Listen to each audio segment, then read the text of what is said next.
2025 CGL এর জন্য তোমাকে 2025 সিজিএল নয়, সিজিএল, সিএইচএসএল, এসএসসি, এমটিএস যে কোনো পরীক্ষার জন্য সব থেকে বেশি তোমাকে 2024, 2023 যত পরীক্ষা আছে সমস্ত পরীক্ষায় যে ভোক্যাবসগুলো এসছে অন্তত 3 বছর তোমাকে একদম ঠোঁটের আগায় মুখস্থ করে যেতে হবে। তবে যদি আনকমন ভোকাবুলারিও আসে তার অপশানগুলো তুমি মানে জানবে, এলিমিনেট করে আনসার করে ফেলতে পারবে। তুমি যদি এই লাস্ট 3 বছরের এই যে বিভিন্ন পরীক্ষায় error correction, sentence improvement, fill in the blanks, voice change, narration change যেগুলো প্র্যাকটিস করে নাও, তাহলে তোমার ধারণা হয়ে যাবে গ্রামারে কী লেভেলের কোয়েশ্চেন আসছে। সেই মতো তোমরা এইগুলো প্র্যাকটিস করতে করতেই নিজেদের মতো রুল বানিয়ে নেবে। যারা পুরনো স্টুডেন্ট, যারা নতুন স্টুডেন্ট, তাদের গ্রামারের যে চ্যাপ্টারগুলো আছে চ্যাপ্টার ওয়াইজ পড়তে হবে, পড়ে তারপরে প্র্যাকটিস করতে হবে।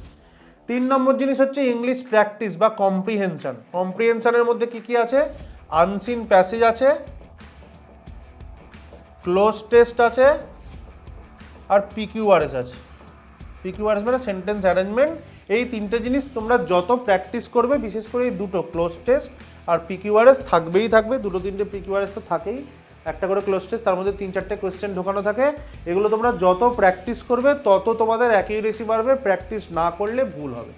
এগুলো তোমাদের এই লাস্ট 3 বছরে দেখবে প্রচুর কোয়েশ্চেন এখান থেকে এসছে, এগুলোকে ধরে ধরে শুধু প্র্যাকটিস করতে হবে। English is dependent fully on vocabulary and practice. Vocabulary মুখস্থ করো এবং গ্রামার আর কম্প্রিহেনশন প্র্যাকটিস করো। দেখবে এখন থেকে শুরু করো, নিজেদের নোটবুক বানাও, নিজেদের রুল বুক বানাও, প্র্যাকটিস করো, মুখস্থ করো, রিভিশন দাও।